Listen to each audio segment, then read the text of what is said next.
Hemos estado repasando aspectos de la vida de Cristo y llegamos, después de su ministerio, por lógica, al estudio de lo que se llama la Semana de Pasión. Juan ya dijo con toda claridad que los evangelios dedican mucho tiempo, o mucho espacio, mejor dicho, a poco tiempo, mientras que resumen en pocos capítulos 2 años, dedican muchas páginas a prácticamente 4 o 5 días de la última semana de la vida del Señor Jesús. Tiene necesariamente una importancia capital ese tiempo, porque Jesús vino al mundo en misión salvadora o salvífica. Por tanto, el núcleo, la razón de su venida tiene que ver con la salvación de los hombres. Es verdad que viene también como rey, es cierto que viene como sacerdote, es verdad que viene como profeta, pero esencialmente Jesús es el mediador entre Dios y los hombres. En Cristo Dios se hace compañero nuestro de andadura y por medio de Cristo los hombres venimos a la experiencia de participación en la divina naturaleza. Todo eso es posible solo y exclusivamente en razón de una obra redentora que Cristo realiza voluntariamente en servicio al Padre. En ese acto supremo de entrega, Jesús hace posible la apertura de lo que Él llama la puerta, es decir, el que por mí entrare será salvo. Tras esa puerta de entrada se accede al único camino que lleva al cielo, que es Jesús, que lleva más que al cielo, a la presencia del Padre. Es un camino dinámico porque se mueve, es decir, aquel que sube a ese camino inexorablemente termina en la presencia del Padre. Es verdad que debemos caminar durante esa andadura, pero es también cierto que nosotros por Cristo y en Cristo somos conducidos a la presencia de Dios.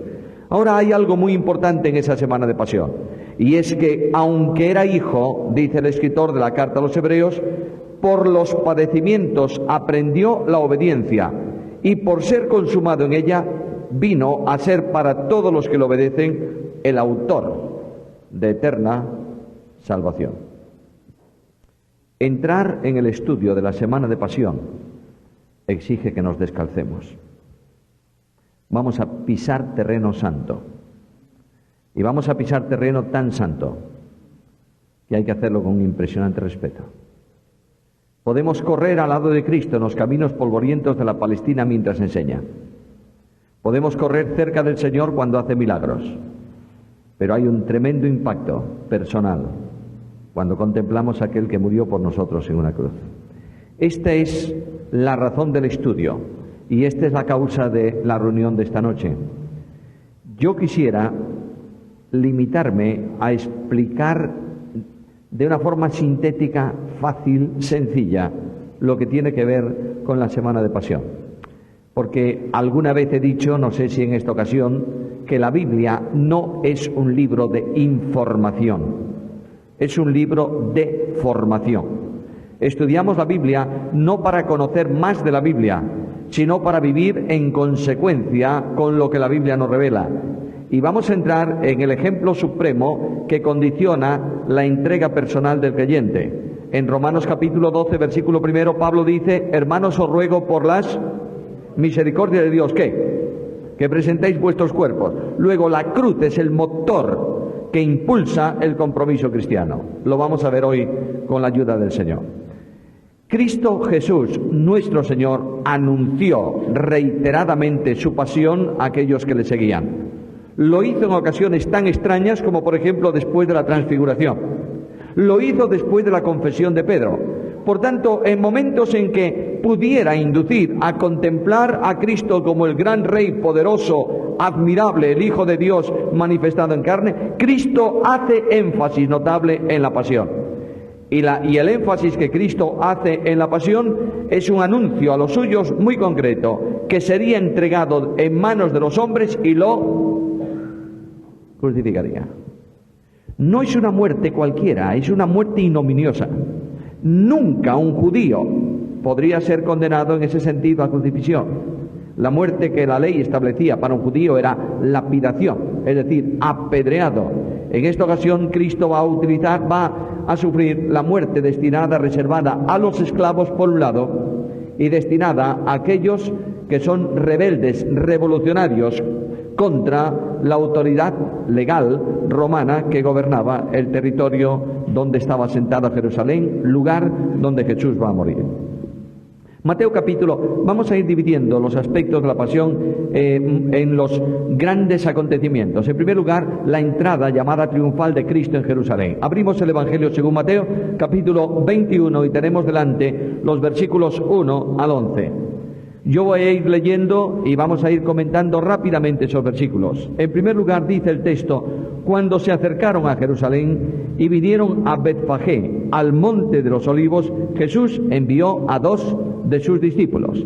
De manera que cerca del lugar de la entrada de Jerusalén, para entrar en Jerusalén viniendo desde Betania, hay 2 caminos. Uno más espacioso y amplio que viene bajando tranquilamente por las laderas del Monte de los Olivos y entra en la ciudad de Jerusalén. Otra es un camino más empinado. Ese camino más empinado era el que Jesús utilizaba habitualmente todos los días para retornar a Betania después de enseñar en el templo.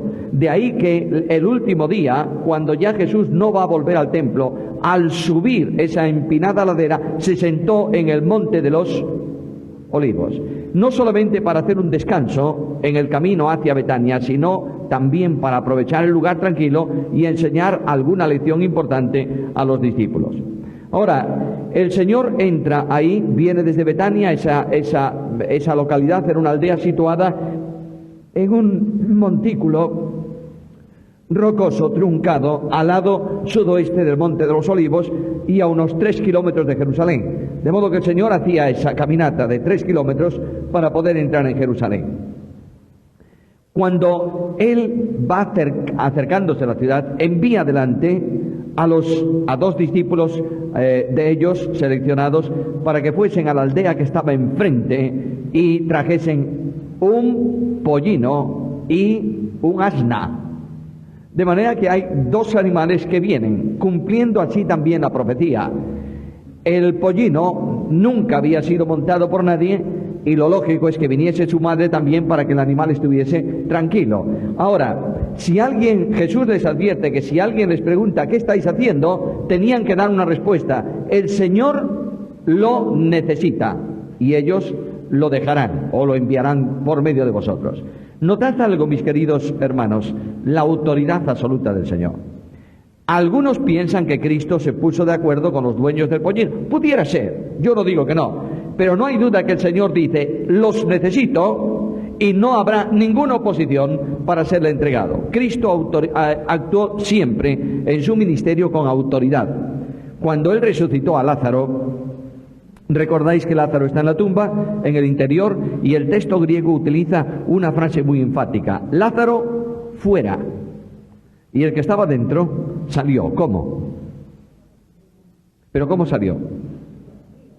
¿Cómo? Salió atado. ¿Pero cómo salió? Vino rodando, empujándose, arrastrándose. ¿Cómo salió? Caminando. Si estaba atado con vendas. Lázaro está dentro de la tumba, vendado, absolutamente al estilo típico como se ponían los cadáveres dentro de un sepulcro, envuelto primeramente en sábanas, lleno de bálsamos, de aromas, etcétera, etcétera, y luego vendado, literalmente atado con una venda todo alrededor, al estilo de una momia. ¿Recordáis esto? Bueno, ya está. ¿Cómo salió? A saltos. Qué bueno. Jesús dijo: Lázaro, fuera. Y el que estaba allá dentro apareció fuera. No hizo nada. Jesús dijo fuera y él salió. Salió por la autoridad de Cristo, afuera. Y cuando estaba fuera, el Señor le dijo: ahora desatadlo. ¿Para qué? Para que se pueda ir. El Señor tiene autoridad. El Señor no pide por nada. El Señor no ruega por nada. El Señor ordena porque es el soberano. Los discípulos son enviados y las instrucciones dadas a los discípulos siempre son a modo de mandamiento. Mira, la invitación más afectiva que Cristo hace, invitando a las gentes a venir a Él, no la hace a modo de ruego, sino a modo de mandamiento. Jesús dijo: venid, imperativo del verbo, venid a mí. El Dios de la Biblia no ruega por nada. Eso es el Dios del cristianismo tradicional o del humanismo de no sé qué. El Dios de la Biblia es soberano, que manda. Por tanto, quien rechaza, y es un paréntesis que estoy haciendo, quien rechaza la invitación del Evangelio no desprecia una invitación, está quebrantando un mandamiento, y por quebrantar ese mandamiento se pierde a causa de su rebeldía contra Dios. Ahora, este acontecimiento del pollino que es desatado y traído, etcétera, dice Mateo que es para el cumplimiento de una profecía. Y la profecía a la que Mateo se refiere está en Zacarías, capítulo 9 y versículo 9. Leámosla, por favor. De manera que Mateo ve ahí, en la entrada triunfal de Jesús, el cumplimiento de una profecía. Cristo no entra en la ciudad sobre un caballo. El caballo era el animal típico de los reyes que estaban preparándose para la guerra. Pero el animal de tiempo de paz, el animal de profetas, el animal incluso de reyes en tiempos de Israel, era un asno. Él entra manso y humilde en la ciudad santa. Un día aparecerá montando un caballo para pelear contra la oposición desatada contra él y establecer su reino. Pero en este momento Cristo no iba a establecer el reino. Voy a añadir alguna cosa que no está en las notas. Esto va a cumplir literalmente un tiempo bíblico enormemente importante. Abramos un momento la profecía de Daniel, capítulo 9 y versículo 25. Leo ahí en la palabra del Señor. Sabe pues y entiende que desde la salida de la orden para restaurar y edificar Jerusalén hasta el Mesías príncipe, habrá 7 semanas y 62 semanas. 7 más 62, ¿cuántas son? 69. Hay un tiempo anunciado ahí que son 70 semanas, 70 hebdómeras, 70 semanas de años. De manera que lo que está diciendo aquí es que desde la orden de reconstruir la ciudad y el muro, decreto de Artajerjes, tiempo de Nehemías, hasta la entrada de ¿quién? ¿Del Mesías qué? Príncipe. Habrá 69 semanas. Cuando Cristo entra en Jerusalén, no entra como el Mesías rey, sino como el Mesías. ¿Qué diferencia hay entre un príncipe y un rey? ¿Cuál? No oigo. Hay muchas respuestas. Una, por favor. ¿Qué diferencia hay entre un príncipe y un rey? El príncipe está sujeto al rey. Bien, bueno, eso también es verdad. Pero el príncipe es el heredero del reino, pero no reina. De manera que cuando Cristo entra en Jerusalén, el Mesías entra en Jerusalén, lo hace como el Rey de reyes y Señor de señores, pero aún no va a reinar sobre o en la ciudad santa. De ahí que la profecía sea muy específica. Si contáis el tiempo matemático desde la orden de Artajerjes hasta la entrada de Cristo en Jerusalén, se cumplen, estamos hablando de muchos años, se cumple la fecha concreta. De manera que Jesús entra en Jerusalén en el cumplimiento profético más impresionante, la penúltima semana de Daniel. Queda en el tiempo histórico de las semanas una por cumplir, que tendrá que ver con la preparación para su venida a la tierra. Esa semana final de 7 años de angustia, de tribulación, de confusión, en donde Dios derramará juicio sobre el mundo, será la preparación para la venida del Rey. El Mesías que vendrá será el Rey de Reyes y el Señor de Señores. Ahora entran en una cabalgadura, entre otras razones, porque cuando Cristo vino a Jerusalén, vino para cumplir parcialmente la profecía de Isaías, en donde habla de predicar el año de la buena voluntad. Mientras que el resto de la profecía y el día del juicio de nuestro Dios no se cumpliría entonces. Por tanto, no es sobre un caballo blanco, como menciona el Apocalipsis, en que va a venir, sino que entra mansamente sobre un asno, hijo de un animal de carga. El asno y su madre van en esa comitiva. Ahora los discípulos, versículo 6 de ese capítulo, hacen como Jesús le mandó y de pronto se forma un enorme cortejo. Yo quiero que valoréis esto y lo estudiéis vosotros, porque si vamos con todos los detalles, no podemos terminar hoy, ¿entendéis? Simplemente quiero recordaros que la cronología habitual es decir que Jesús entró en Jerusalén el domingo. A ver si me podéis seguir. Entró en Jerusalén el domingo. Tradicionalmente se acepta como tal. Dudo mucho que esa sea la auténtica cronología. ¿Por qué? El viernes Cristo viene a Betania. Comienza el sábado, ¿verdad? No se puede hacer nada. Hay absoluto descanso desde el viernes de noche, ¿hasta dónde? Hasta el sábado por la noche. Ahora, pasado el día de reposo, el sábado, le hacen una fiesta en Betania a Jesús, en casa de Simón. Luego, o en casa de Lázaro, da lo mismo, podéis tomarlo. Hay dos formas de entender eso, pero es una cena especial donde sí está Lázaro y la familia. Bien. El domingo vienen gente de Jerusalén para ver a Lázaro que había resucitado. Y Juan dice, y al siguiente día, lunes, Jesús entra en Jerusalén. Bueno, no quiero desviaros de vuestra santísima fe, Como eso no es doctrina fundamental, podéis creer que es el domingo o el lunes. A mí me da lo mismo. Lo que sí es cierto es que Jesús entra en Jerusalén. Esto sí que es Biblia, ¿verdad? Ahora, si queréis investigar y llegáis a una conclusión de que es el lunes, tampoco os peleéis con aquellos que piensan que es el domingo. Voy a hacer varios paréntesis esta noche. Cuando tú te peleas con tu hermano por cualquier cosa, estás quebrantando un mandamiento de amor. ¿Está claro? Bueno, tened mucho cuidado y sobre todo con pelearos y dividiros por tonterías. Lo que divide al pueblo de Dios hoy son tonterías, tradiciones, sistemas, etcétera, etcétera. Basta de eso, porque esos quebrantan un mandamiento.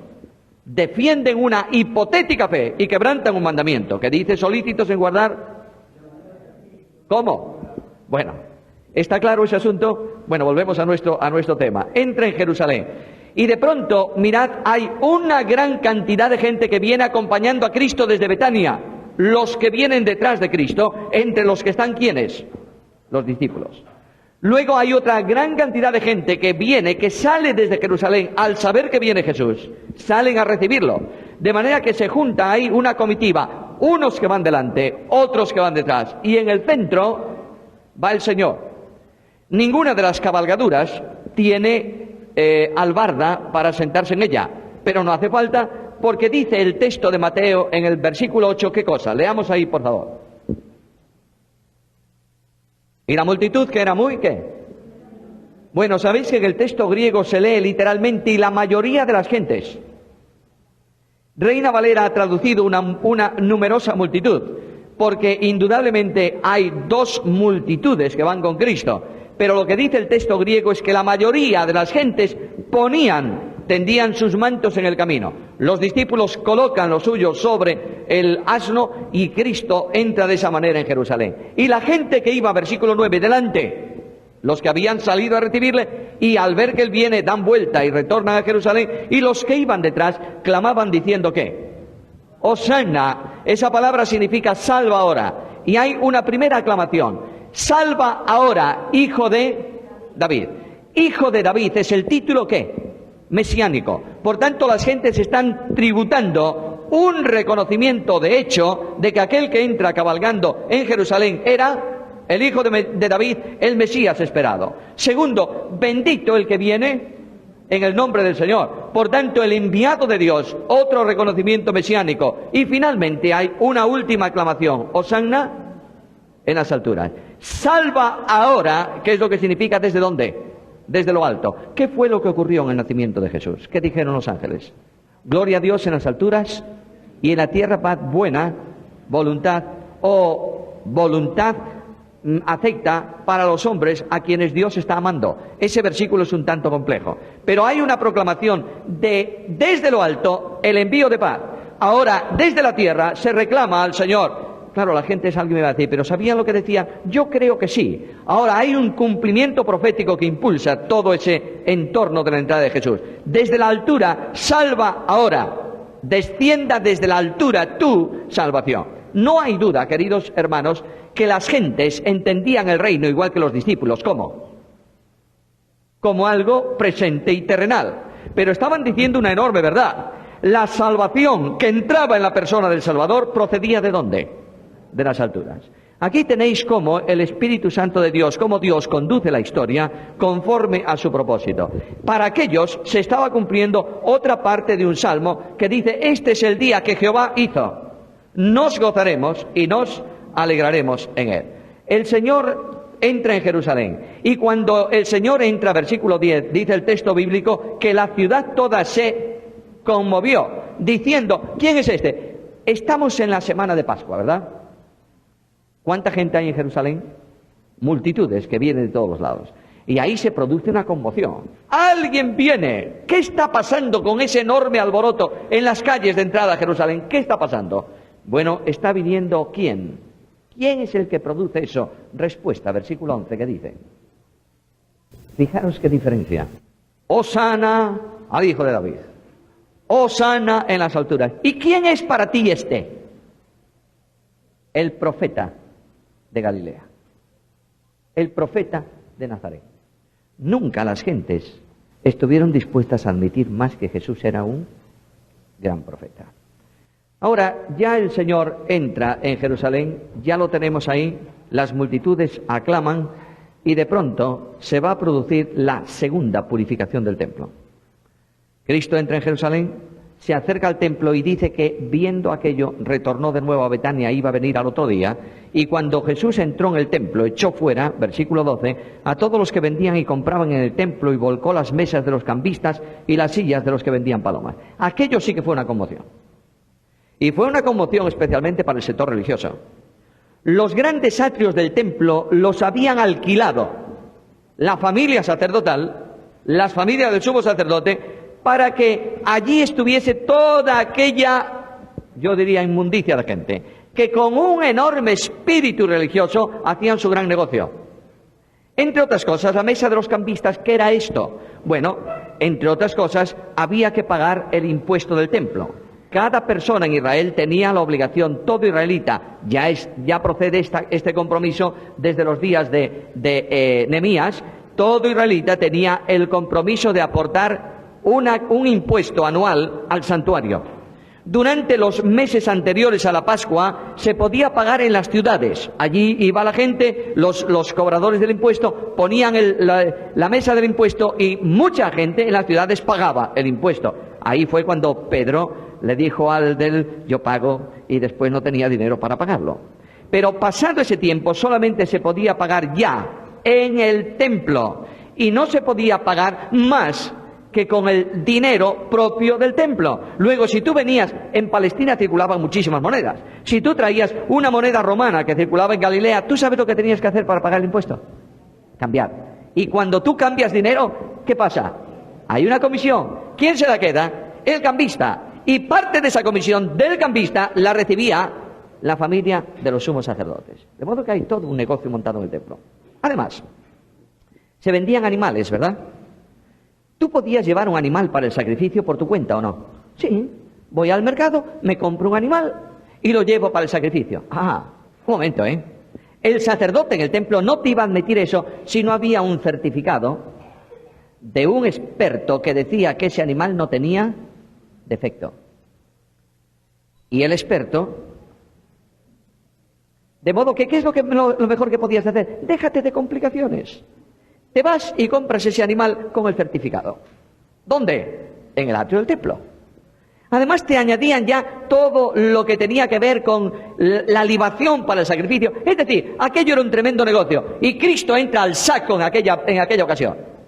Y los cambistas se quedan sin mesas. Yo quisiera ver el espectáculo. Me hubiese encantado verlo.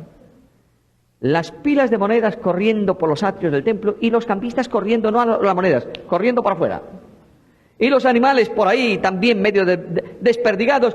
Y Cristo dando la explicación. ¿Por qué hago esto? ¿Queréis saberlo? Porque mi casa de oración será llamada, y vosotros la habéis hecho ¿qué? ¿Sabes lo que dice el texto griego? Guarida de forajidos. Un ladrón es un ladrón, lamentablemente, pero esos serán unos forajidos, unos salteadores. Era una guarida de forajidos. Y claro está, los que sintieron el problema, ¿quiénes eran? Bueno, después de esto, fijaros el versículo 14, yo quiero ir corriendo un poquito antes de nada. Después de esto, después del tremendo lío que allí se organizó aquel día, vinieron a él al templo, ¿quiénes? Ciegos y cojos. Cristo va a hacer en el templo, al final de su ministerio, otra vez las señales mesiánicas, porque el Espíritu de Jehová está sobre mí, me ha enviado para dar buenas nuevas, para sanar, para dar vista a los ciegos. De manera que el Señor está haciendo las evidencias de sus señales mesiánicas allí. ¿Y a quién molestó este asunto de Jesús? Versículo 15. A ver, leamos ahí. Mirad qué grupo. Los principales sacerdotes, la familia sacerdotal, los que estaban más emparentados seguramente con el sumo sacerdote. ¿Qué más? Los escribas, es decir, los maestros de la Biblia, los profesionales de la enseñanza bíblica. ¿Y qué más? Viendo las maravillas que hacía. Primero, no podían evitar de reconocer que Jesús estaba haciendo maravillas. Esto es visible. Viendo eso, y a los muchachos, ya no son las multitudes que vienen, son los muchachos que estaban en el templo. Normalmente, hay distintas formas de entender esto, pero normalmente la gente que venía de las ciudades, que traía también niños, los dejaba correteando por las áreas del templo. Los muchachos del templo se pusieron a clamar diciendo, habían oído a las multitudes el día anterior, y los niños son bastante imitadores, ¿no es esto? Luego, allí está el del día anterior, vamos ahora nosotros a clamar, Hosanna al Hijo de David. ¿Qué hacen con estos? ¿Se gozan viendo esto? Se indignan. Seguid un momento. Y vienen a él y le dicen, versículo 16, oyes. No dice, mira, ¿por qué hace sanidades? ¿Qué dice? Lo que dicen estos. La respuesta de Jesús fue sencilla, sí. ¿Oyes? Sí. ¿Estás de acuerdo entonces? Claro. Nunca leísteis. No habla de la razón de los soldados, simplemente dice, de los niños, Dios perfecciona la alabanza. Por tanto, están alabando. No pueden resistir a Jesús. Mirad, queridos hermanos. Aquellos están diciéndole a Jesús algo muy sencillo. ¿No te das cuenta que están blasfemando al atribuirte a ti lo que es exclusivo del Mesías? Jesús no les hace el más mínimo caso. Simplemente lo remite ¿a dónde? A la Biblia. ¿Nunca leísteis? Aquí está la gran confrontación. Mirad, siempre ocurre así. Las gentes que viven el sistema religioso, las gentes que adoran tradiciones, las gentes que aman el sistema, las gentes que buscan una santificación con cosas externas, las gentes que no están de acuerdo con la libertad en el espíritu, en el tiempo de hoy, hacen exactamente lo mismo que hicieron en el tiempo de Cristo. Y ahí tienes, perdonadme, yo quiero hacer aplicación, porque si no nos llenamos la cabeza de datos. Una teología que llena la cabeza de datos y deja el corazón frío no vale para nada. Los que defienden hoy en día lo que llaman la sana doctrina son quebrantadores de la Biblia, por muchas razones. En primer lugar, porque no aman a sus hermanos. En segundo lugar, porque adoran la ley, pero no al Dios de la ley. Y de la misma manera que aquellos defendían el sistema, ¿por qué fue Jesús condenado a muerte? A ver, ¿por qué? ¿Por los milagros que hizo? ¿Por las palabras que enseñaba? Ahí ya bastante, ¿eh? Porque cuando Jesús comenzó el sermón de la montaña, desmontó el kiosco de la religión. Y le zapateó la historia tradicional de los judíos. Y claro, eso no se puede resistir, porque eso no es sana doctrina. Ojo, ahí tenéis el reflejo de los tiempos modernos. Gente que vive enganchada en el sistema no puede conocer a Dios, en el sentido de vinculación y de comunión con Él. Quiero decirte algo, hermano querido, mi queridísima hermana. Escucha lo que dice la Biblia, Gálatas 5:1. Estad, pues, firmes ¿en qué? En la libertad. Si alguien te quiere esclavizar, no lo consientas. ¿Está claro? Manteneros en la libertad. Y si alguien quiere esclavizarte, escucha el consejo de Pablo, salid de medio de ellos, pueblo mío, y no toquéis ¿qué cosa?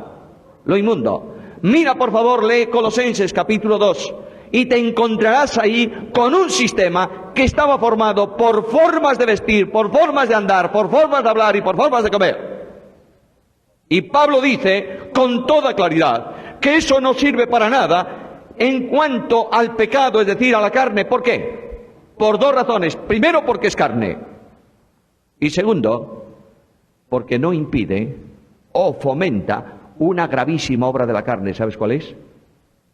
Divisiones. Todo aquel que no piensa como yo, que no vive como yo, conforme a mi criterio, no es bueno. Esto es pecado.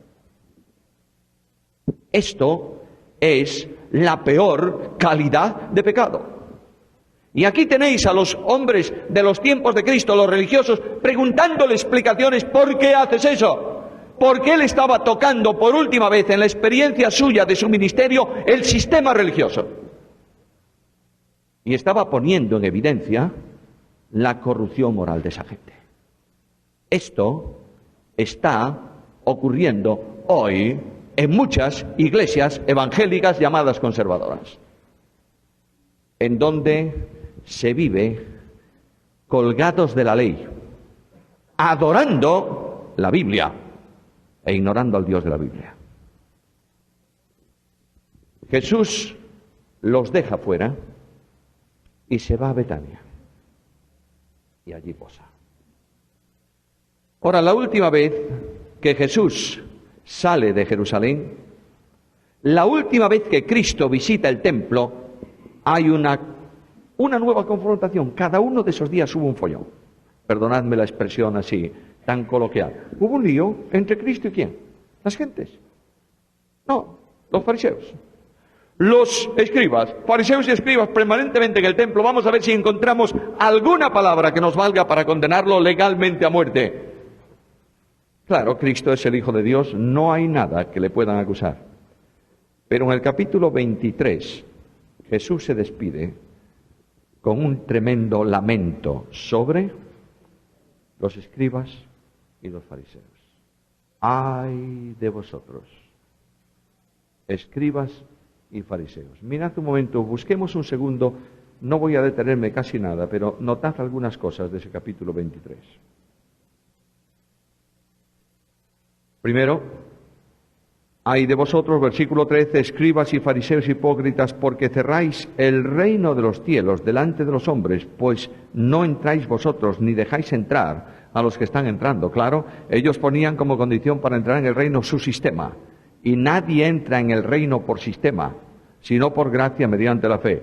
Hay escribas y fariseos hipócritas que devoráis las casas de las viudas. ¿Con qué pretexto? Con el pretexto de hacer oraciones. El escriba y el fariseo rico se presentaba como bendecido de parte de Dios, de modo que no tenían escrúpulo en robar a una viuda con tal de que ellos se manifestasen ricos delante de los hombres. ¡Ay de vosotros, guías de ciegos, que decís si alguno jura por el templo no es malo, etcétera, etcétera! Buscaban un sistema para mentir sin responsabilidades. ¡Ay de vosotros, escribas! Versículo 23.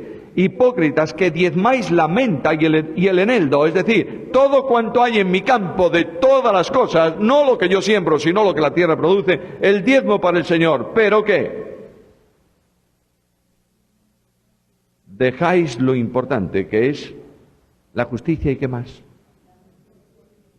¿Quieres repetir esa palabra, por favor? La justicia y la misericordia. En nuestro tiempo, la vida de justicia en relación con los otros y la misericordia en relación con tu hermano. ¿Algo más? Versículo 25. Ay de vosotros, fariseos hipócritas, porque limpiáis ¿qué? Lo de fuera del vaso, y por dentro repite el Señor la misma enseñanza.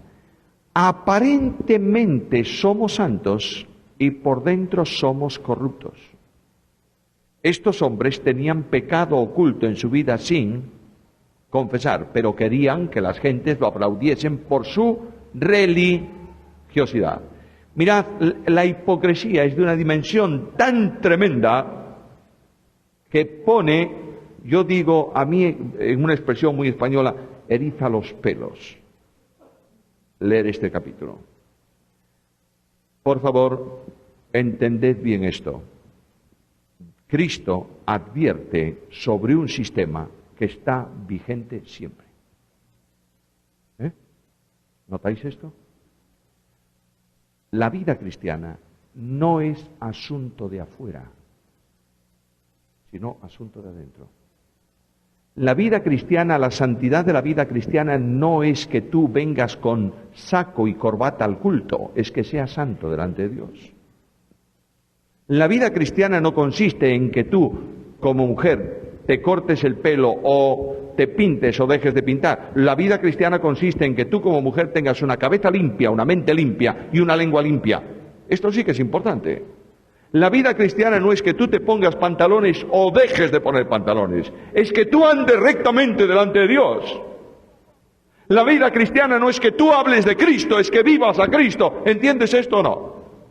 La vida cristiana no consiste en sistema religioso, consiste en comunión con Cristo. Y si no lo entiendes de esta manera, pregúntate si eres cristiano. Porque Pablo define la vida cristiana de una forma muy clara. Para mí, el vivir, bueno, entonces el resto son historias, ¿o no?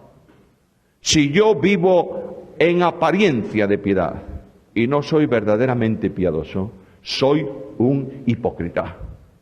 Y el hipócrita es el peor de los mentirosos, porque engaña con su habilidad a las gentes que muchas veces no descubren la verdadera miseria espiritual de esa persona. Ahora, en una ocasión en que el Señor sale del templo, la última vez, sube la ladera, se sienta y enseña a los discípulos el sermón profético. 24 y 25 de Mateo. No vamos a entrar en él. Remito esto a una materia del Instituto Bíblico que se llama escatología. De modo que podéis hablar con los responsables y buscar esa materia. Solamente quiero deciros que en ese sermón de la montaña, todo él, desde el capítulo 24, versículo 1 en adelante, tiene que ver con los tiempos finales. Es decir, el periodo de la historia humana que se menciona en la profecía de Daniel como la última semana, y que es el preludio de la venida del Mesías Rey para establecer el reino.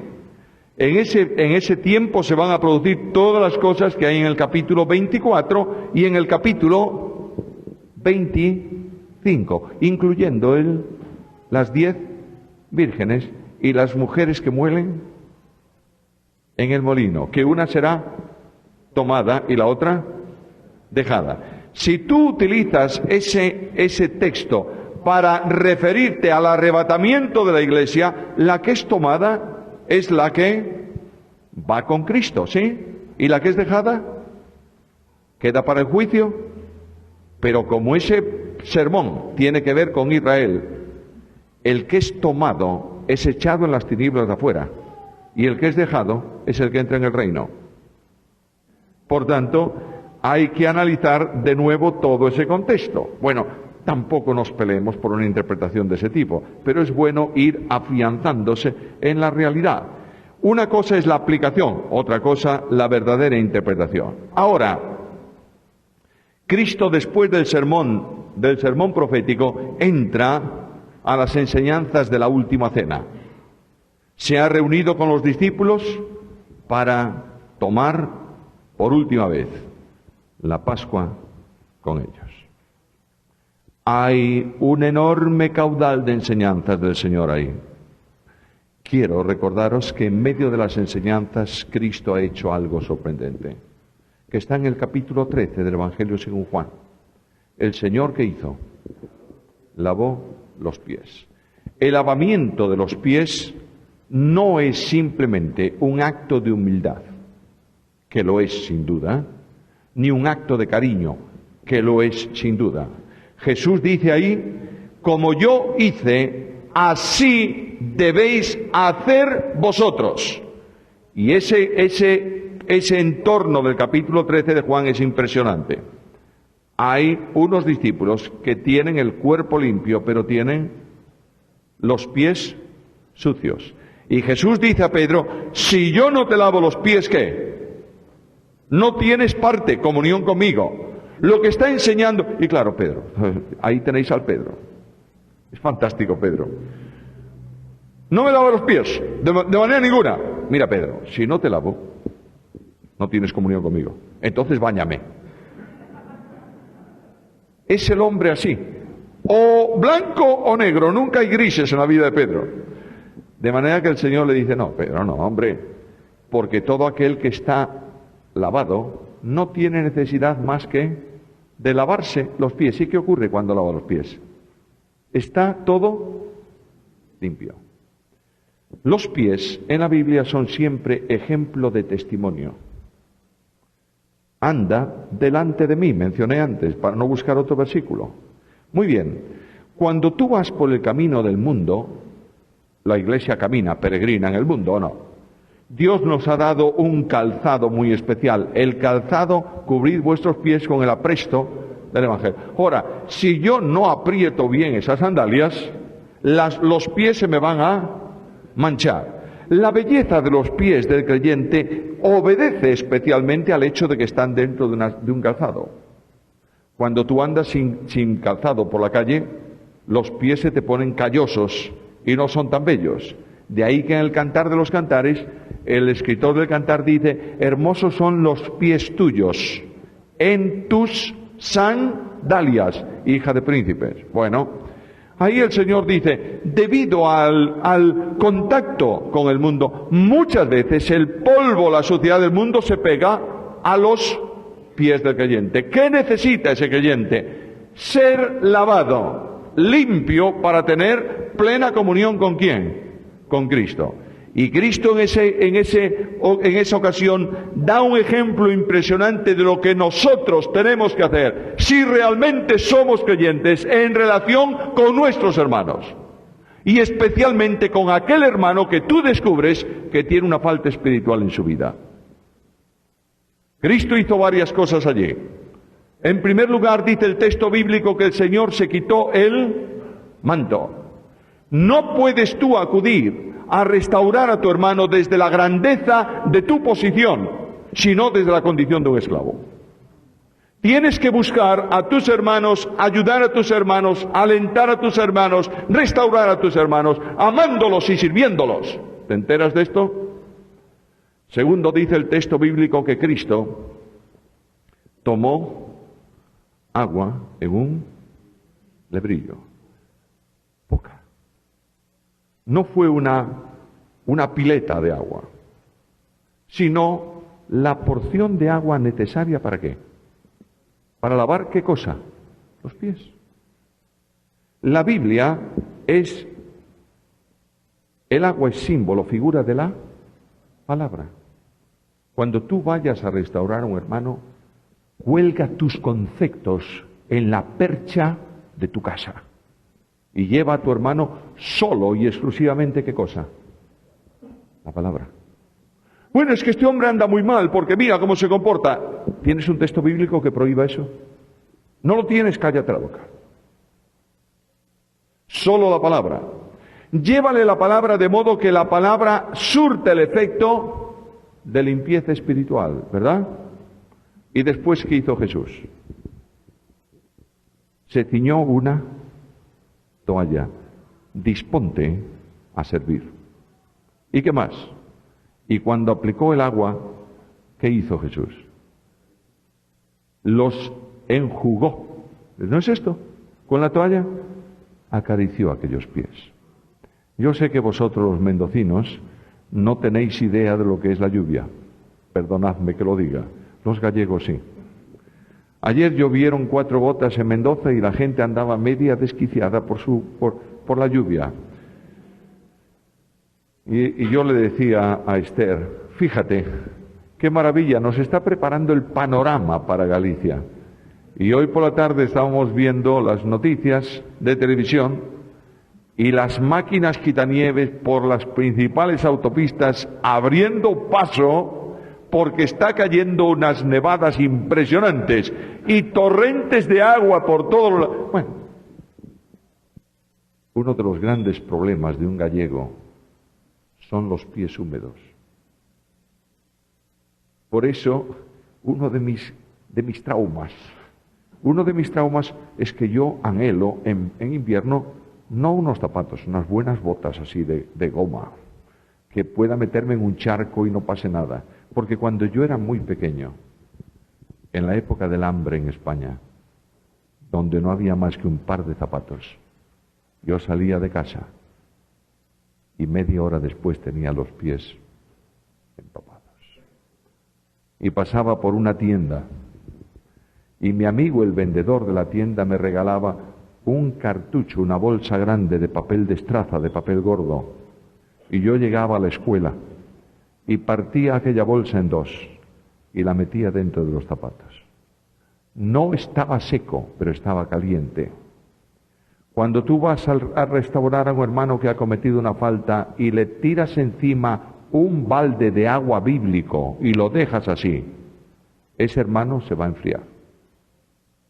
Yo quiero preguntarte si conoces a algunos que no han vuelto más porque han sido no disciplinados, golpeados en el pueblo de Dios. ¿Conoces? Jesús te dice, vete y acaricia esos pies. Y por último, Jesús enseñó algo muy grande.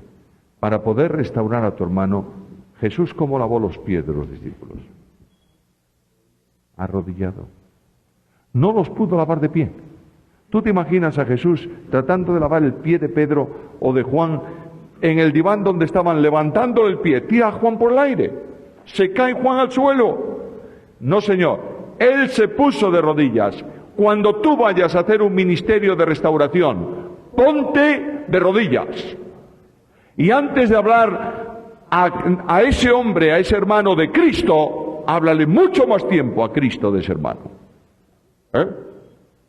Mira, frente a santos, héroes de la fe, que luchan abiertamente por mantener no la doctrina, sino el sistema, muchos jóvenes se están marchando de nuestras iglesias.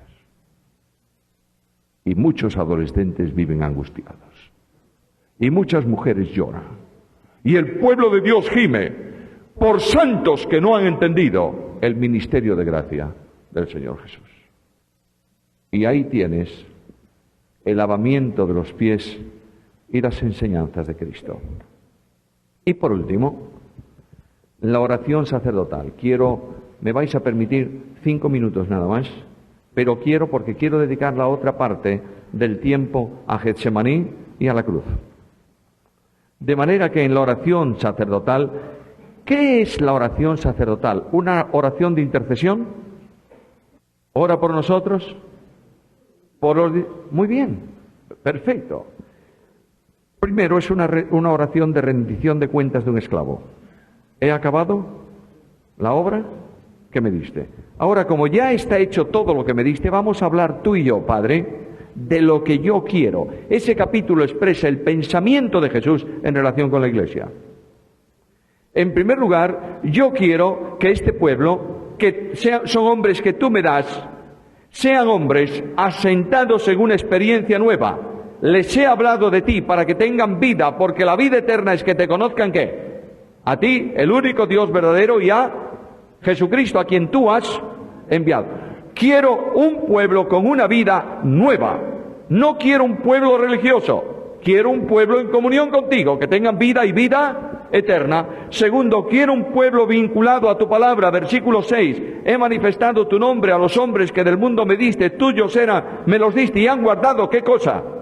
Tu palabra. Santifícalos en tu palabra, en tu verdad. Tu palabra es verdad. Les he hablado tu palabra y ellos han creído que tú me enviaste. Hermanos míos, solo la Biblia tiene autoridad sobre la Iglesia y sobre la conducta cristiana.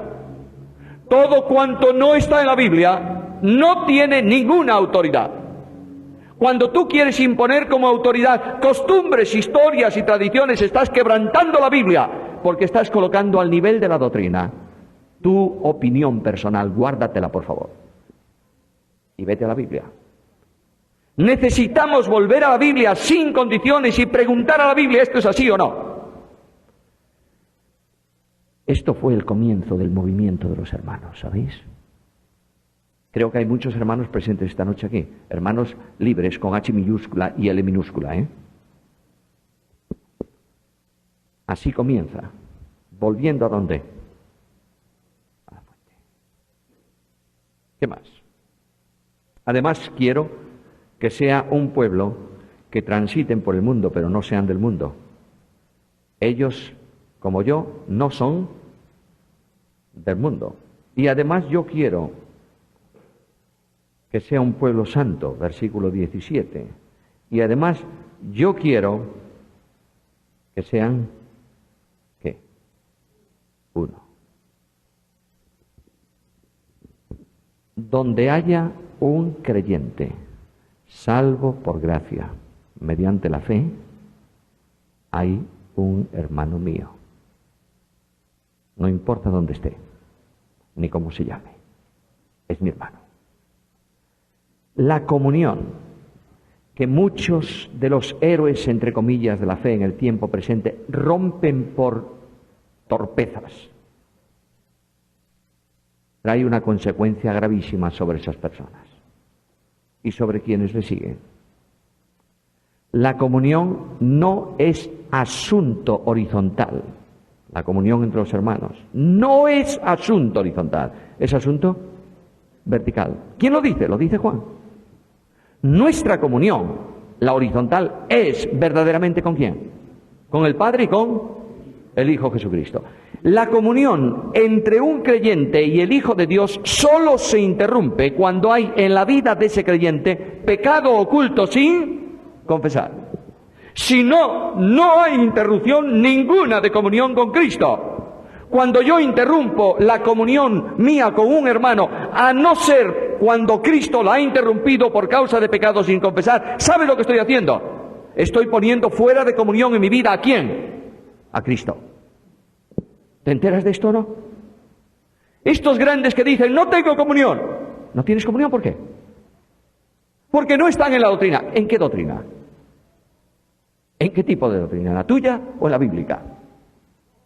¿Ha interrumpido Jesús la comunión con él? No. Entonces, cuando tú interrumpes la comunión con él, ¿has interrumpido la comunión con quién? Con Cristo. Has puesto a Cristo fuera de comunión. ¡Qué tremendo! ¿Sabes quién es el único que queda fuera de comunión? Tú, por pecado. ¿Por qué pecado? Padre, yo quiero que sean uno. Como tú, oh Padre en mí, y yo en ti, que ellos sean uno. Ahora, hermanos míos, Jesús dijo algo muy importante y termino.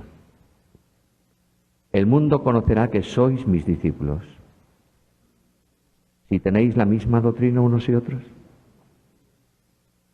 Si tuvierais amor los unos con los otros.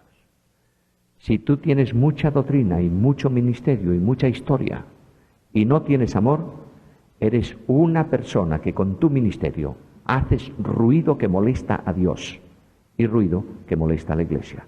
Primera carta a los Corintios, capítulo 13, versículo 1. Dios nos permite entender esto. Solícitos en guardar la unidad del Espíritu en el vínculo de la paz. Y Padre, yo quiero que estos se amen, no con un amor de relación, el amor con que tú los amaste, esté en ellos y yo en ellos. Aquí tenéis la primera parte de la Semana de Pasión. Veremos Getsemaní y la cruz, si el Señor lo permite, en el siguiente tiempo.